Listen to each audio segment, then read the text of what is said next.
Louis van Gaal's been talking, interesting stuff from him regarding Solskjaer, maybe. saying the coach after me, Mourinho, changed to park the bus tactics and played on the counter. Now there is another coach who parks the bus and plays on the counter. He continues, the main difference between Mourinho and Solskjaer is that Solskjaer is winning, and the stats certainly affirm that, so we know that. Solskjaer is winning where Mourinho wasn't. But I don't think anybody. Look, I don't think anybody is going to sit here. I mean, well, some might. I don't know about the boys, and say Solskjaer's the next best thing since sliced bread at management level. Right. He's landed on his feet. He's got a good coach with him in terms of Mike Phelan. We know Mourinho was struggling at Man United and they were horrible to watch. He's put a spring in the step of everybody, but he'll probably never, no, I'm going to say probably, he'll never have the CV of Mourinho and Louis van Gaal. He just won't. But that's not... this accusation that he's playing the same tactics but winning. Well, listen. When I watched United when Louis van Gaal was coaching, it was Mogadon material. I couldn't wait to get to sleep. So I was dying for somebody to give me some gas or something. But what's he talking about here with Mourinho? Why is he saying that it's the same thing? What do you mean? He just said it's the same. It's Louis van Gaal. It's the same. By the way, have you ever heard Louis van Gaal praising anybody other than himself? He found a way. But it's got nothing to do with him. He's not involved in this conversation. He's talking about Mourinho. Well, he is involved in the conversation. He's not involved in the conversation. But it's making the statement. It matters exactly, but he's not talking about himself. He's talking about Mourinho. It matters where it comes from. Right. That's the reason he's saying it. It matters where it comes from. This guy...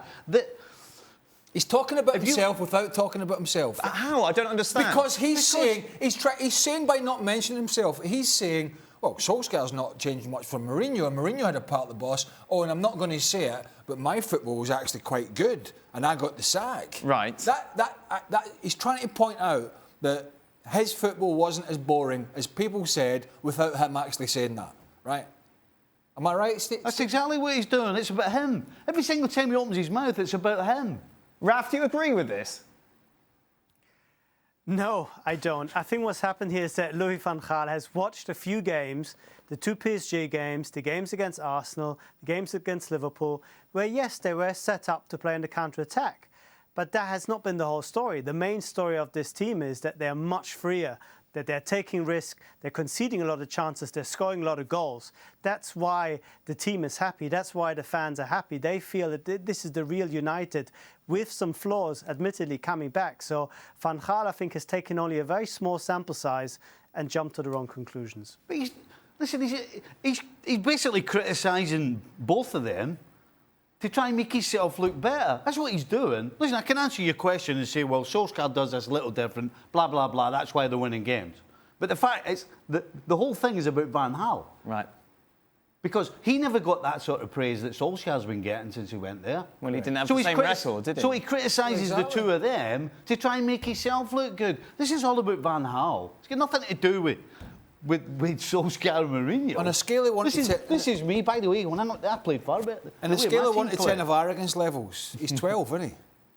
I mean, he's 12 and he's way over. This is a guy that went to Barcelona after Bobby Robson, an incredible season with Barcelona, and somehow, for some reason, they put Bobby upstairs. Yep. He criticised the team. And the only reason he was criticising the team is to count all down so that, then he can be the big man and everybody can see how great he's made the team. It's all about him. Meanwhile, let's talk about Raph Honigstein, because it's the first time you've been on Raph since that Champions League draw was made. I think everyone and his dog has done a prediction with regards to who is going to win it all. Let's take a look at yours. No surprises, City, Juventus, Barca and Liverpool in these semi-finals. And what about the final, Raph? Who have you got and who's going to win it? I've got Barcelona taking on City, and I've got, I think, the officially 5th best player in the world right now, making the difference. Yes, Lionel Messi. I think in this form at the moment. Who says he's the 5th best player, Raph? What have you been reading? That was, I think, the result of the recent vote in the Ballon d'Or. Very true. I think even in the ESPN experts vote, he only finished 3rd. Wow. But I've got nothing to do with that. Wow. So Messi... He finished 3rd in our vote. Messi to make the difference. Well, I don't know if it's... When Raph said experts there, to be fair, so... I don't know. I don't know how many people are doing that. That's a broad sheet of people that could cover within this organisation. If you want to throw see, the hat in the ring. if you want Messi in third, my backside